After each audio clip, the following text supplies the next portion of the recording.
Hello friends, welcome to our channel Dicey Trade. आज का दिन भी हमारे लिए काफ़ी अच्छा रहा और सारा दिन मार्केट में एक सेलिंग प्रेशर देखने को मिला।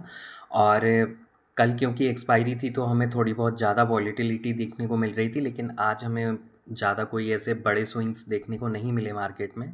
और आज market 60 point gap down open हुआ था। उसके बाद थोड़ा-सा हमें सेलिंग प्रेशर इंटेंसिफ़ाई होते हुए दिखा। और जो हमने कई सारी अपडेट्स को शेयर किया था अपने प्रीमियम चैनल पर, तो यहाँ पर उनको कोरिलेट करके एनालिसिस करने की कोशिश करेंगे। तो यहाँ पर आज हमने काफ़ी वेट किया था और 10 बजे के आसपास जो हमने अपडेट को शेयर किया था कि निफ्टी में अगर हमें स्विंग मिलता है 25,150 का, तो वहाँ पर हम निफ्टी को सेल करने की कोशिश करेंगे स्ट्रॉन्ग रेजिस्टेंस ज़ोन के पास में। और उसके बाद क्योंकि आज मैक्स पेन में काफ़ी लंबे टाइम के बाद काफ़ी स्विंग देखने को मिला। और हमने यहाँ पर जब 10:41 पर अपडेट को शेयर किया था कि निफ्टी में 25,140 25,150 एक परफेक्ट रेंज होगी निफ्टी को सेल करने की 24,970 तक के टारगेट के लिए। और क्योंकि जब हमने इस अपडेट को शेयर किया था तो उस टाइम निफ्टी 25,105 25,110 के आसपास काफ़ी रिट्रेसमेंट देखने को मिल रहा था।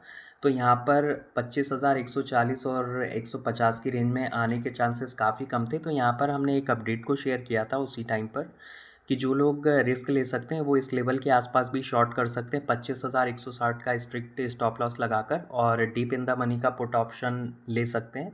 तो उसके बाद अगर आप देखेंगे तो जब हमने इस अपडेट को शेयर किया था 10:41 के आसपास, तो उसके बाद हमें काफ़ी अच्छा एक फॉल देखने को मिला। निफ्टी ने डे लो भी लगाया 25,027 का। तो यहाँ पर हमने डिस्कस किया था जो डीप इन द मनी का हमने पुट ऑप्शन को बाय किया था, तो वहाँ पर काफ़ी अच्छा खासा 50 से 55 पॉइंट का हमें गेन देखने को मिला था। और उसके बाद जब हमने ये अपडेट को शेयर किया था 10:41 पर, तो यहाँ पर उसके बाद हमें काफ़ी अच्छा एक फ़ॉल देखने को मिला।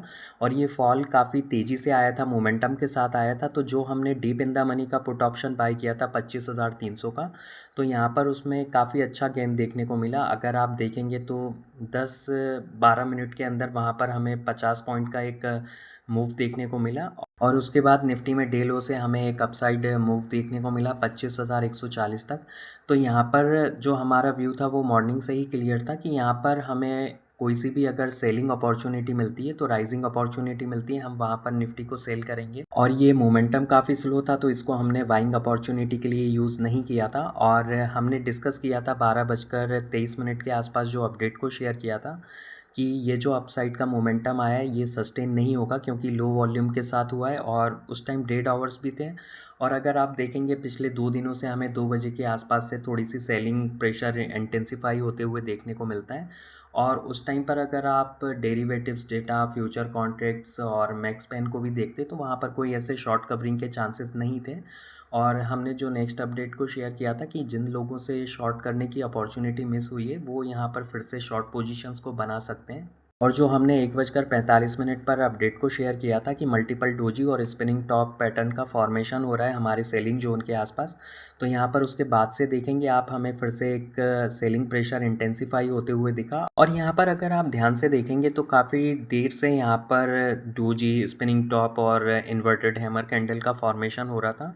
और यहाँ पर अगर आप वॉल्यूम एक्टिविटी को भी देखते तो यहाँ पर ये काफ़ी negative sign hands of exchange होते हुए दिखे थे, वॉल्यूम में डिस्ट्रीब्यूशन भी हुआ था। तो यहाँ पर ये कंफर्म हो चुका था कि यहाँ पर सेलिंग प्रेशर आएगा। और अगर आप देखेंगे 1:45 पर जब हमने इस अपडेट को शेयर किया था तो डे हाई से निफ्टी में लगभग हमें 120 पॉइंट का फॉल देखने को मिला। तो यहाँ पर आज इंट्राडे में जो दोनों सेलिंग अपॉर्चुनिटी थी निफ्टी में, इनको हमने सेल करने के लिए यूज़ किया इंट्राडे में। और यहाँ पर ये जो 100 पॉइंट्स का अपसाइड मूव आया था निफ्टी में, तो इसको इसलिए भी हम लोगों ने यूज़ नहीं किया था बाइंग अपॉर्चुनिटी में, क्योंकि अगर आप देखेंगे लगभग 11:10 के आसपास जब इस ग्रीन कैंडल का फॉर्मेशन हुआ था, तो यहाँ पर सेम टाइम पर अगर आप इंडिया विक्स के चार्ट को देखेंगे तो यहाँ पर फिर से विक्स कोलैप्स हुई थी। और आप देखेंगे 1:20 तक ये कंटिन्यू यहाँ पर हमें इंडिया विक्स में फॉल देखने को मिला। और अगर आप यहाँ पर देखेंगे जब निफ्टी ने डे हाई लगाया 25,140 के आसपास, तो ये प्राइस भी लगभग 1:20 के आसपास आ चुका था। और इसके बाद हमें फिर से थोड़ी सी वॉलीटिलिटी इंक्रीज़ होते हुए दिखी। तो यहाँ पर ये कंफर्म हो गया था कि फिर से एक सेलिंग प्रेशर आते हुए देखने को मिल सकता है। और क्योंकि ऑप्शन बाइंग के लिए मोमेंटम ही इम्पोर्टेंट होता है, और अगर आप इस अपमूव को देखेंगे तो ये लगभग 2 घंटे के आसपास ये अपसाइड का मोमेंटम चला, और यहाँ पर जब ये सेलिंग प्रेशर आना शुरू हुआ तो 40-45 मिनट में लगभग निफ्टी ने 120 पॉइंट का फॉल दिया। तो यहाँ पर ऑप्शन बाइंग के लिए हमेशा मोमेंटम इम्पॉर्टेंट होता है, और जो स्लो मूव होते हैं वहाँ पर ऑप्शन के प्रीमियम का काफ़ी लॉस होता है, और अगर मार्केट रिवर्स हो जाता है वहाँ से तो काफ़ी ज़्यादा हमें लॉस फेस करना पड़ सकता है ऑप्शन बाइंग में। तो इसलिए हमने यहाँ पर इस अपसाइड मोमेंटम को यूज़ नहीं किया ट्रेडिंग अपॉर्चुनिटी के लिए, सॉरी बाइंग अपॉर्चुनिटी के लिए। और हमें पिछले कुछ दिनों से इंडिया विक्स को इसलिए भी ज़्यादा देखना पड़ता है क्योंकि मार्केट में वॉलीटिलिटी काफ़ी कम है, और कभी भी जहाँ पर विक्स ट्रेड हो रही है तो आप देखेंगे वहाँ से हमें सडन स्पाइक या एक फिर से फॉल देखने को मिल सकता है। तो वहाँ पर ऑप्शन की जो आईवी होती है वो हिस्टोरिकली जो वॉलीटिलिटी होती है वो इंडिया विक्स से ही कैलकुलेट होती है। और अगर आप देखेंगे जैसे मार्केट बढ़ा था 60-65 पॉइंट गैप अप ओपनिंग होने के बाद सारा दिन 30-40 पॉइंट की रेंज में ही ट्रेड होता था, तो उस टाइम पर जो विक्स थी वो लगभग 10% के आसपास थी। अभी लगभग 10.80 के आसपास आ चुकी, 10.50 के आसपास। तो यहाँ पर अगर आप देखेंगे तो हमें थोड़े बहुत यूनी डायरेक्शनल मूव भी आते हुए देखने को मिल सकते हैं जैसे जैसे विक्स इंक्रीज़ होगी, तो यहाँ पर स्टॉप लॉस हंटिंग भी की जाएगी आगे चलकर।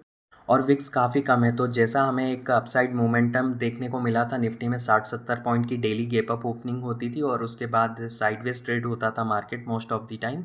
और उसके बाद अगर आप देखेंगे जब थोड़ा सा विक्स ने राइज होना शुरू हुआ है तो यहाँ पर मार्केट में पिछले 2-3 दिनों से हमें गैप डाउन ओपनिंग देखने को मिलती है और काफ़ी कम वॉलीटिलिटी होती है। कल एक्सपायरी का दिन था तो काफ़ी ज़्यादा वॉलीटिलिटी हुई थी, लेकिन अगर आप देखेंगे पिछले 2-3 दिनों से हमें मार्केट में यूनी डायरेक्शनल मूव आते हुए देखने को मिलने लगे हैं फिर से। और निफ्टी के चार्ट को अगर हम डेली टाइम फ्रेम में एनालिसिस करें तो इस रेंज के बारे में हम पहले भी काफ़ी बार डिस्कस कर चुके हैं, और 2 दिन पहले भी हमने 2-3 दिन पहले भी इसके बारे में डिस्कस किया था। तो यहाँ पर इस रेंज में अगर आप देखेंगे जो 25,300 के आसपास से हमेशा हमें एक स्ट्रॉन्ग रेजिस्टेंस देखने को मिलता है। तो निफ्टी में रिट्रेसमेंट आने के बाद फिर से हमें एक सेलिंग प्रेशर आता हुआ दिखा है, और जब भी ये आता है इस ज़ोन के आसपास रिट्रेसमेंट देखने को मिलता है तो निफ्टी हमेशा अपनी लोअर ज़ोन को टेस्ट करता है। और अगर आप देखेंगे तो लगभग 4 या 5 महीने हो चुके हैं निफ्टी को इसी रेंज में रेंज बाउंड ट्रेड होते हुए। और जो बहुत सारे इंडियन स्टॉक मार्केट के झुनझुनवाला है वो शायद इस रेंज को देखना भूल जाते हैं क्योंकि बहुत सारी फंडामेंटल न्यूज़ भी आ चुकी हैं, लेकिन इस रेंज का ब्रेकआउट नहीं हो रहा है पिछले 5 से 6 महीनों में अगर आप देखेंगे। तो जब तक यहाँ पर डिसाइसिवली ब्रेकआउट या ब्रेकडाउन नहीं होता है तो यहाँ पर आप रेंज को प्ले कर सकते हैं, और एक ना एक दिन तो यहाँ पर ब्रेकआउट भी होगा या ब्रेकडाउन भी होगा। तो उस दिन के लिए आप मेंटली प्रिपेयर रहें कि आपका स्टॉप लॉस हिट होगा वहाँ पर। और जब तक लो वॉलीटिलिटी के साथ मार्केट ट्रेड हो रहा है तो वहाँ पर आप मल्टीपल एग्रेसिव पोजीशन को अवॉइड करें। अगर आप 10 लॉट से ट्रेड करते हैं तो वहाँ पर 5 लॉट से करें, अगर आप 5 लॉट से ट्रेड करते हैं तो 2 लॉट से ही करें। तो यहाँ पर क्योंकि विक्स काफ़ी लो है तो कभी भी अगर वहाँ पर सडन राइज़ या फॉल होता है तो वहाँ पर आपके ऑप्शन के प्रीमियम का काफ़ी लॉस होगा। और हमने कंटिन्यू यहाँ पर अगर आप देखेंगे फ्री चैनल पर भी अपडेट को शेयर किया था, स्ट्रॉन्ग रेजिस्टेंस ज़ोन के बारे में भी डिस्कस किया था। और अगर आप देखेंगे तो यहाँ पर जो हमने डिस्कस किया था 11:43 के आसपास कि आप निफ्टी में सेल ऑन राइज कर सकते हैं, और स्ट्रॉन्ग रेजिस्टेंस ज़ोन के बारे में भी डिस्कस किया था, और जो मल्टीपल डोजी और स्पिनिंग टॉप वाली स्ट्रॉन्ग रेजिस्टेंस ज़ोन के पास जो अपडेट थी तो उसको भी शेयर किया था। तो अगर आप इसको ज्वाइन करना चाहते हैं तो डिस्क्रिप्शन बॉक्स को चेकआउट कर सकते हैं इंपॉर्टेंट अपडेट्स के लिए। और अगर आप फिर से आज एफआईआई को देखेंगे तो 2,400 करोड़ की सेलिंग की है, और कल भी हमें 3,500 करोड़ की सेलिंग देखने को मिली थी।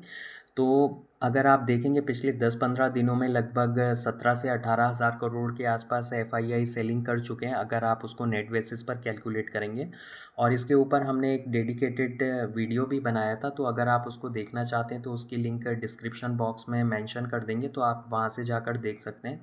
और जब भी अगर आप देखेंगे 15 से 20,000 करोड़ के आसपास सेलिंग होती है नेट बेसिस पर, तो इंडियन स्टॉक मार्केट में हमेशा हमें 5 से 6% के आसपास एक सेलिंग प्रेशर आता हुआ देखने को मिलता है।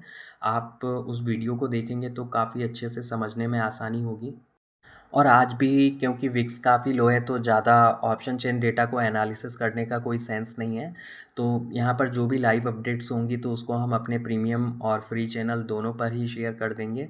तो फिर मिलते हैं नेक्स्ट वीडियो में। अगर आप लोगों को वीडियो अच्छा लगा हो तो लाइक शेयर करें और चैनल को सब्सक्राइब करें। Thanks for watching.